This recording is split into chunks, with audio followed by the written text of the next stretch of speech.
Chapter 1. It's not funny anymore. The boy was wandering towards the mountain again. Mother used to yell at him for doing so. He hadn't listened all that much. The mountain was a forbidden place, thus for his mind it was an interesting place, a new place, and like all the little boys, he liked new things, and forbidden things. Things his mother used to yell at him for liking, such as frogs, mud, nettles. He kicked the ground idly, squeezed his fist tight in helpless anger, trying to avoid the memories, but like the inevitable summer rains, they came and swept him over. His brothers had liked those things too. The three of them used to play in the mud together and come home filthy. Mother would yell at them for doing so. Father, though, would just shake his head and tell her to let the boys be boys while they were still too little to help out in the field. Then his oldest brother got old enough to be useful, and only two boys were left to entertain themselves with the meager things they could forage near the house. Those odd findings were then used to build whatever was needed to make the imaginary games more real. After the harshest winter was over, Mother got fat again. Father happily told them that soon they would have another sibling to play with. But the early spring season, Mother got sick, and the baby died before being born. The boy didn't understand all that much, but he was sad all the same, because Mother was sad and Father too. It was not easy to play when everybody in the house were sad. But not a moon after the baby had died, Mother got sick again. She puked the food right up at the dinner. The second brother joked that it was because the food was so bad, and she too finally realized that.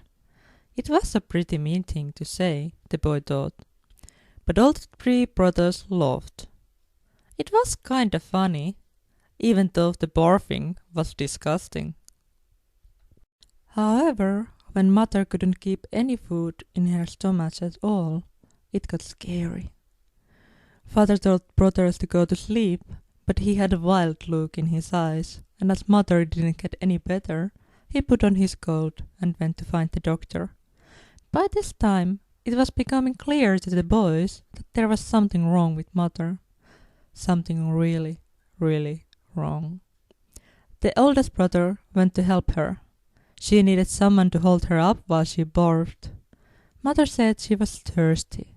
The second brother went to get some water from the well, and the boy followed him. It was kinda exciting to be up so late. The very first time he was allowed to be so. But, Mother was so sick, she was sweating and pale. It didn't feel like he should be happy about anything.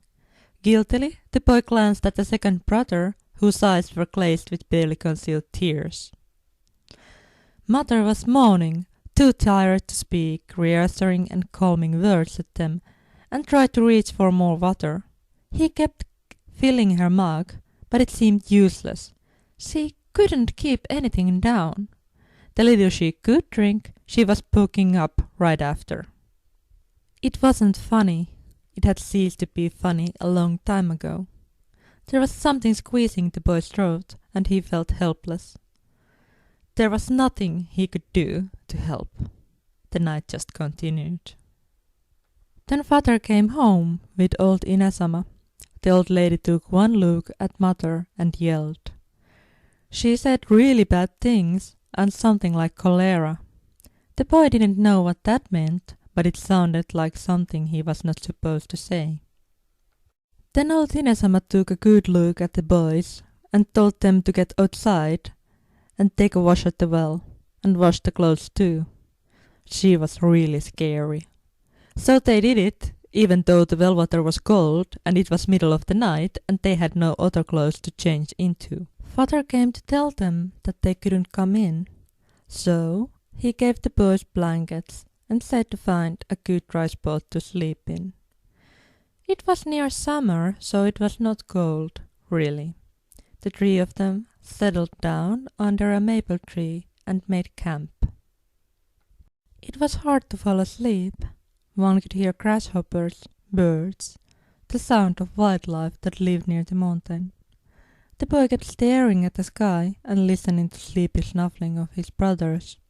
The moon was large and pretty, but he was scared of the nature's odd sounds, of the dark, and for Mother.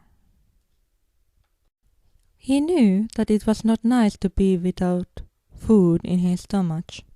They all knew it. They had gone hungry before.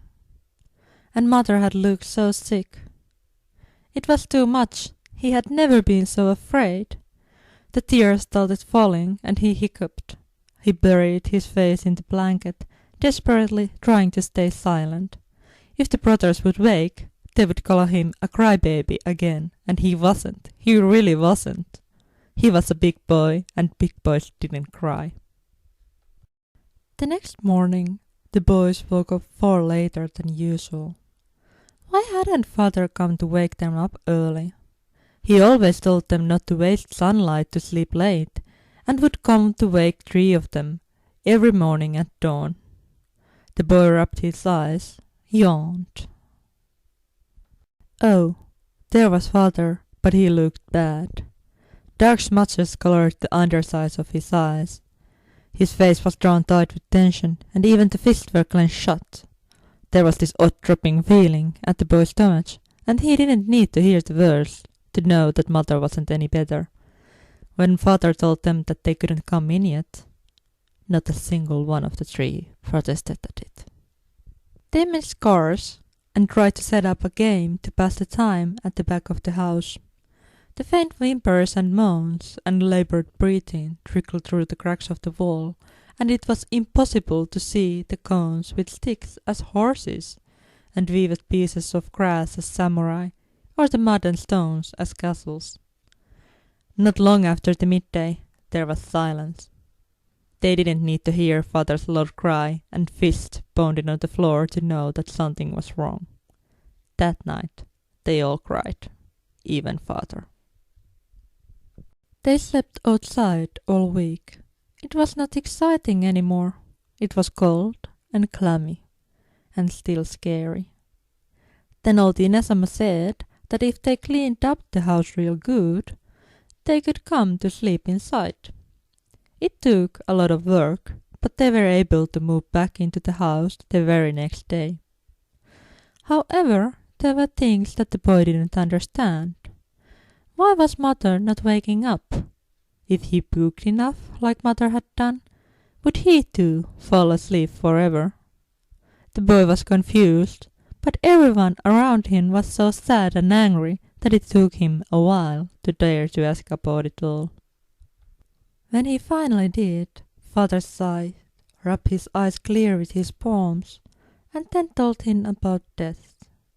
How God gave them the time with living, but one couldn't know how long that was, so every day should be spent well, and how after death they would go to a better place if they had been good enough. It didn't make much sense, but the boy decided with fierce pride that Mother definitely had been good enough. No matter how little he understood, the boy didn't want to bother Father any more about it, and even his brothers were so distant. So he stayed silent and thought about it all, just listening and watching his family relentlessly to make sure not a single one of them puked in secret or did anything else suspicious. He didn't want to be alone, and thus he became a pest close to his father's or either of his brothers' sides. At the evening meal of one early summer night, the second brother puked.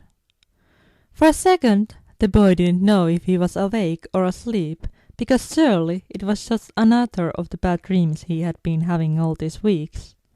But the chill fear in his brother's eyes and the sweat gathering on his brow were so real, so much more real than anything he could dream up on his own, and reflexively he tried to touch the second brother's clammy skin. His reaching arm was swept away angrily, but the tiniest of touch had been enough. He started to shake, and the tears were swelling in his eyes. He couldn't hear anything, not even Father's yelling. There was something lodging at the back of his throat that made it impossible to protest when he was pushed aside and father reached to help the sick son. Then eldest brother was shaking him and yelling at him, and only words he could make out were run and doctor, and he understood and made a mad dash through darkening summer night to the village and to the old Inesama's hut. He banged the door as hard as he could, but the one opening it wasn't the wrinkly weather-bound face of the village doctor, but instead her daughter. She had a huge stomach, and she looked so tired and busy, and not alone. Faint moaning of sick people in the hut could be heard even from the door, and she told the boy that a lot of other people were sick too, and the village doctor couldn't come to help yet. So in the meanwhile, the boy should help the sick to drink as much as they could. So he had to go back alone, without anything to help. Even the advice was useless. What use was it to give water for the sick when they couldn't even keep it down? At home, it was exactly as bad as he had feared, and father yelled at him because he couldn't bring any help. Eldest brother had fetched the water already. For some reason, the boy felt betrayed. He couldn't help. He was useless. So he went to sit by the wall so that he wouldn't be in father's way. It was the only thing he could do. Anxiously, they waited for the doctor. It was nearing the bedtime when the oldest brother got sick too, and not long after, even the father. And suddenly the boy was only one capable of fetching the water. Doing so didn't make him feel any better. That night the boy did everything he could to help his family. They were all thirsty. They all needed to go to outhouse, but they were too tired to do it on their own, and the boy was too small to help them go there. So he fetched them all buckets. Well, the family only had 2 buckets, so the eldest brother got the soup kettle. The smell was really bad. The boy was really too small to be of much help, but he tried. The constant whimpering, moaning, and crying was horrible, and it smelled worse inside home than the outhouse during last summer's heat wave. The knowledge that it was his only remaining family making it was the scariest and most upsetting part of it all. When it was too much, he went to cry outside so that his brothers wouldn't see. He really was a big boy already, and big boys don't cry. It took a while to calm down a bit, and when he did, he could hear a higher voice screaming. He didn't need to listen to know what it was about. The meaning was clear from second brother's creaking voice. I don't want to die. At that moment, he understood what death meant and hated it. Anything he could do was useless, he finally realized. Even with the old Inesama's help, not a moon ago, mother had died just like this. But doing nothing would be worse, so he went inside and helped them all drink and puke. It was during the early morning that the noise got quiet and second brother didn't cry anymore. The boy didn't know what to do. Someone threw the door open. It was the old Inesama. She said a really bad word. Then she yelled him to get outside and take a bath, and wash his clothes too. The boy did so even though he knew it wouldn't help any. Afterwards, he sat down to wait near the door in his wet clothes, curling into a tight ball to keep warm. Somehow he fell asleep. When old Inesama shook him awake, he was not surprised to hear that his brothers were dead. The old doctor let him in the hut so he could talk to his father a bit. Father said he was dying too. The boy knew that already, but was too tired to react anymore. For some reason, at that moment, the most memorable thing was the smell. At least the tortured noise was gone. But somehow, the silence was even more horrible. And looking at his father's dim eyes and gaunt pale face, It seemed like life was trickling away of the lively and invincible form of his father who had been always there. Suddenly, the boy realized that he would be alone, just like in his nightmares. Tears started to fall down on his cheek, but that was impossible. Surely there were no tears left. And the large hand of his father swept the trickle from his cheek, and hoarse voice whispered, "Shinta, don't cry. Big boys don't cry, eh? And now, you have to be a big boy no matter what, because you will be alone, and small boys can't make it." And the boy could do nothing but to nod and rub his eyes clean. The snot was oozing from his nose, and he tried to inhale it back all in, but couldn't real well, so he wiped it with his sleeve. Then father told him that he could live with old Inesama if he was helpful, and that the boy had to listen to the old doctor and do exactly as he was told. The labored words seemed to etch into his mind, and when father asked him to swear to obey old Inesama, the boy did. Now that he was living with old Inesama, life was not exactly bad. In the corner of her hut, he had a place to sleep, and he got to eat every day. But the old doctor didn't look at him or speak to him. Actually, old Inesama seemed happier if he was not near her. So he had a lot of free time, and nothing to do. Perhaps it was inevitable that he took to wandering. First, it was at the village, but soon it became the outskirts. He learned to stay away from the villagers, because no one seemed to talk to him. People would stare at him and whisper to each other. The boy would hear words like demon, foreigner, and bad luck, and he thought that those words meant him. Before the sickness, people had occasionally said those things too, but they hadn't sounded so scary. Or maybe it was because the boy had never been alone before. It felt bad being in the village, so he wasn't. Slowly, the boy gravitated towards the mountain. He had always wanted to go there, still did. "It is dangerous, you could get lost or hurt," mother had said, and forbidden all the brothers for going there. But now, no one yelled at him for going further, for staying out too long. No one cared where he went. For some reason, that felt worse than anything else. It wasn't that he liked when people yelled at him, but now that there was no matter to... The boy sniffled and rubbed the wetness from his eyes. He didn't look around, and pointedly tried not to hear the whispers. He didn't want to be in the village, or in old Inesama's house where he was lonely near to people, who would stare but never speak to him, where he was not wanted.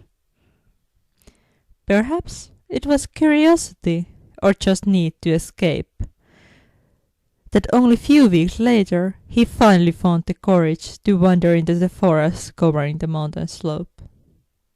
He soon found out that it was easier to be in the forest alone.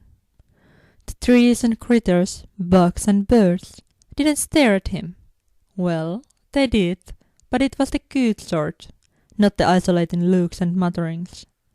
Sometimes he would get lost in the woods, and it took him a long time to find his way back again. But he really found interesting things, like weird mushrooms, roots, cones, frog spawn, and worms. Old Inesama didn't care where he had been, as long as he and his clothes were clean when he came back. So, a routine was born. One day, he wandered to the east side of the mountain. The forest was thicker there, so he hadn't dared to go that way before. After some stumbles, interesting finds, and mindless turns and countless steps, he found a big carved stone standing alone in the small clearing. It was a really ugly stone. It had carved lines like fangs and claws, and really ugly round eyes. He didn't know what it was supposed to be, but it was really, really interesting. He had never seen anything like it before. He liked it. So, of course, he touched it.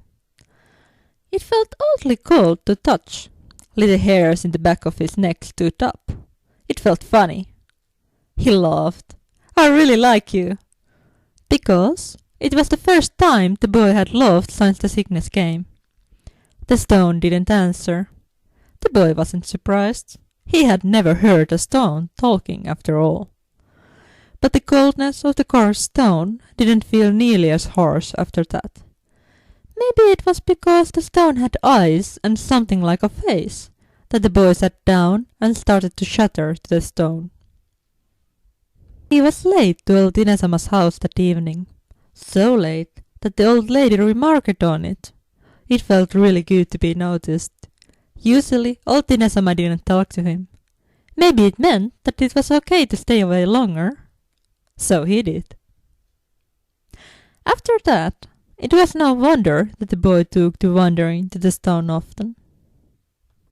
Being near it gave him funny feelings. And even though the stone was ugly, it wasn't scary anymore. Far from it. Actually, it felt like it was something special. Like it was his. Something that no one could take from him. That no one knew that he even had. Like a special friend. And like his brothers, who had been his only friends before, the boy talked to the stone. He told it this and that, idle observations and thoughts, of his dreams and fears, complaints, of everything really. He told the stone these things that were on his mind, about which he could talk no one else to. And some other things too. The boy just liked talking to someone that would listen to him no matter what. No one likes me in the village. They say I am too small to be of use. Sometimes they call me bad luck. I don't know how I could change luck, but maybe I am bad luck because everyone but me died. We don't have much to eat. The harvest was good. Old Inesama told her daughter and I heard it. But she said that our Lord Daimyo needs the rice too, and we have to give it to him for taxes. I don't know what those are, but if the Lord is hungry, we should share. Mother used to tell me to share food with brothers when we had little. But does he need all of our rice? Because now we have been eating bark and roots too. Those taste bad. I miss brothers and mother, and father too. Old Inesama's grandson told me today that I am ugly because of my hair and my eyes. I know that they are different, but is different always ugly? I like red. So the days went.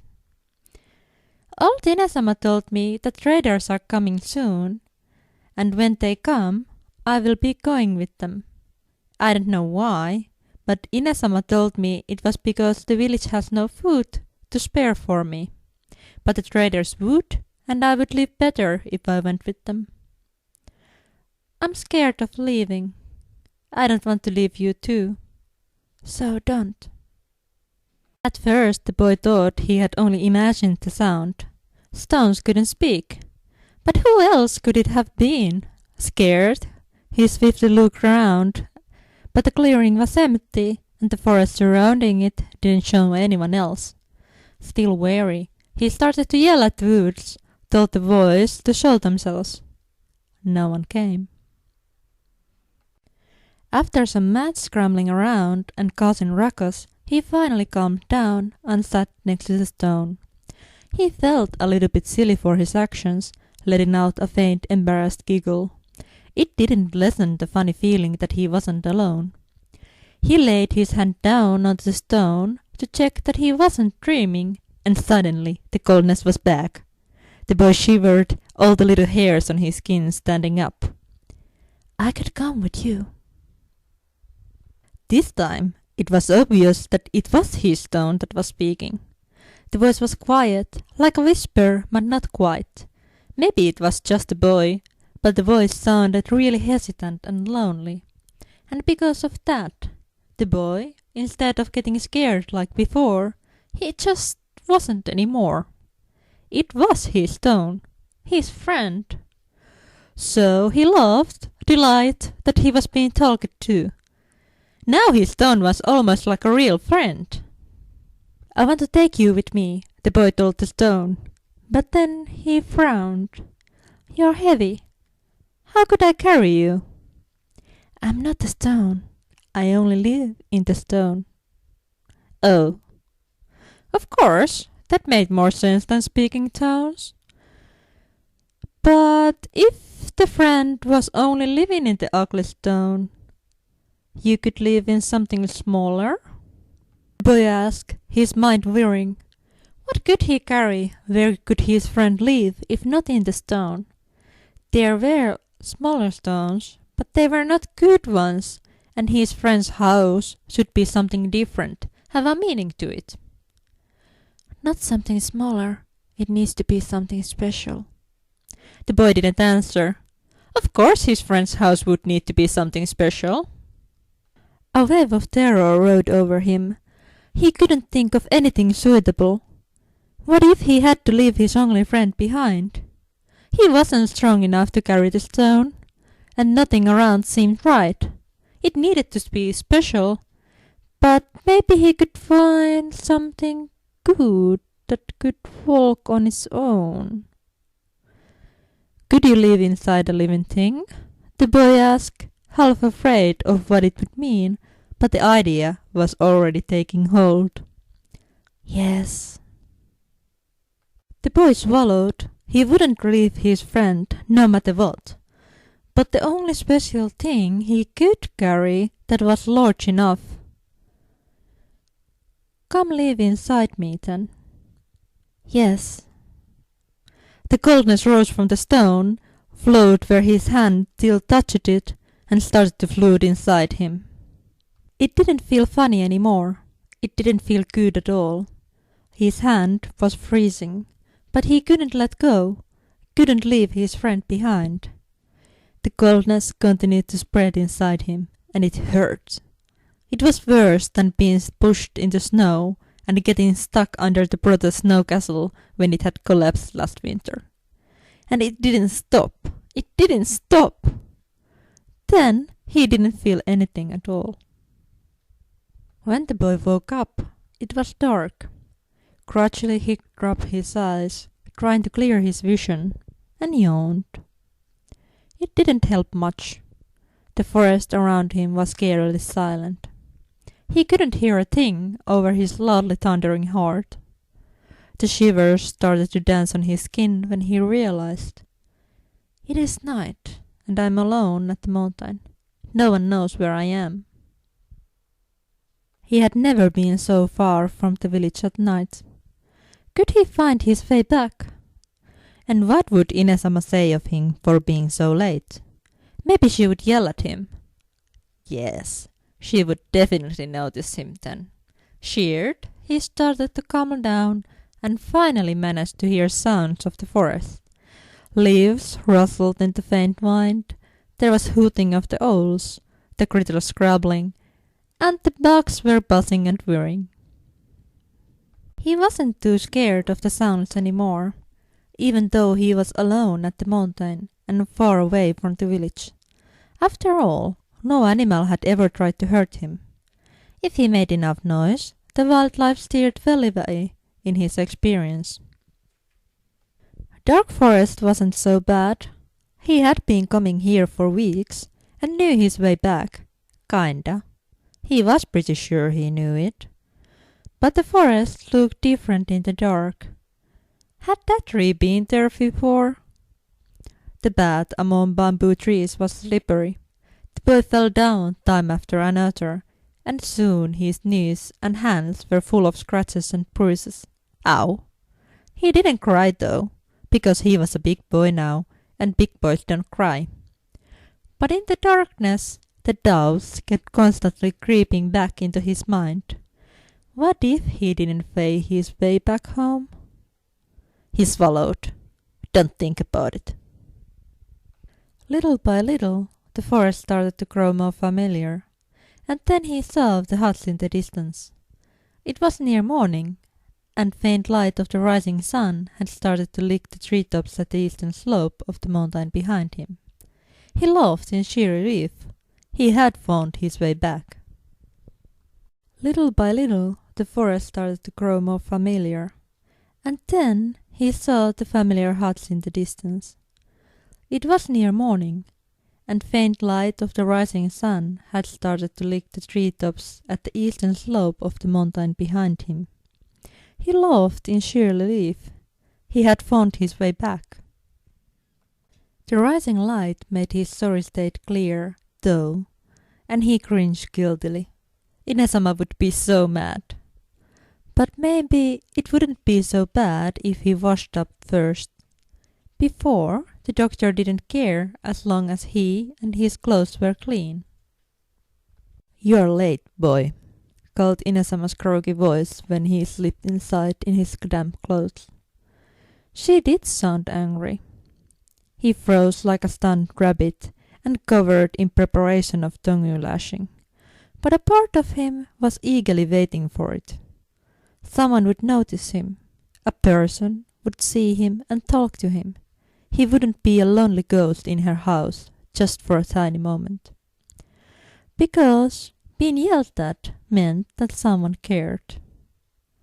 But when the ruckus didn't start, he hesitantly opened his eyes. Old Inesama wasn't alone. There was a man in the hut too, one that he didn't know. The stranger was tall and hairy in the face. It reminded the boy a little bit of father in the mornings when he had come home late, smelling funny. But this man's face hair was dark and long. It made him look scary. "This is the boy?" "Yes, an orphan. Will he do?" The man nodded faintly, frowned. "Survivor of the epidemic?" "Looks somewhat sorry. I don't take the sickly ones," the stranger said, and made a motion to his direction. Old Inesama nodded at the scary man and told the boy to stand up straight. Then the stranger came to look at him. After an unnerving long look, the stranger commanded gruffly, "Turn around, kid." It made shivers run through the boy's back and all the hairs in his skin to stand up. He was about to protest, but Inesama looked at him nastily, and the boy couldn't help but to swallow the words and do as he was told. He didn't like it, but the village doctor was scary, and father had told him to obey the old Inesama, so he did. Even when she told him to swirl around for the man, even when he was touched all over, the man tested his thin arms and legs, told him to open his mouth. It felt like he was being checked for something. Not unheard of. Didn't doctors do things like this? But neither of them spoke to him, and it made it all feel distant. "How old is the boy?" "7 summers. Then it was over, and the boy took a few steps backwards, trying to put some distance to the scary man. He didn't make it far before the man nodded and grumbled an agreement, seemingly coming to a decision. It was a deep sound, something like a bear's, the boy thought. "How much you want for him?" "How much are you willing to pay?" Old Inesama countered with the same voice she used when haggling for a best price from a vegetable seller. The boy didn't understand much of their following haggling, but words like foreign, young, training, Kyoto, tea house, and servitude were said. He was still wondering over what they were haggling about, because it sounded like they were talking about him. But how could that be? One couldn't sell people, not that the boy knew about. However, before he could really think it through, the haggling was over and the man was giving old Inesama money. The doctor walked to him, took him by the shoulders and looked at him in the eyes for the first time since his father's death. Her eyes were dark and her gaze was hard. "Boy, go with Hideo-san. He will look after you. Do as you are told and you will live an easier life." With those words, she rose, and turned her back to him. The boy couldn't move. His eyes were wide open and he was shaking, and couldn't stop it or the following shivers. The realization hit hard. Never before had he felt as lonely as at that moment in the hut with 3 people in it. Or 2, for there were only 2 adults, and apparently only adults were people. "Come, boy," the scary man Hideo-san called at him with his bare voice. The boy didn't know what to do. He didn't know the scary man and didn't like him, but father had made him swear to do as old Inesama told him. But she had turned her back to him, denying him her home and protection. So he swallowed, and after a brief pause, followed the man out.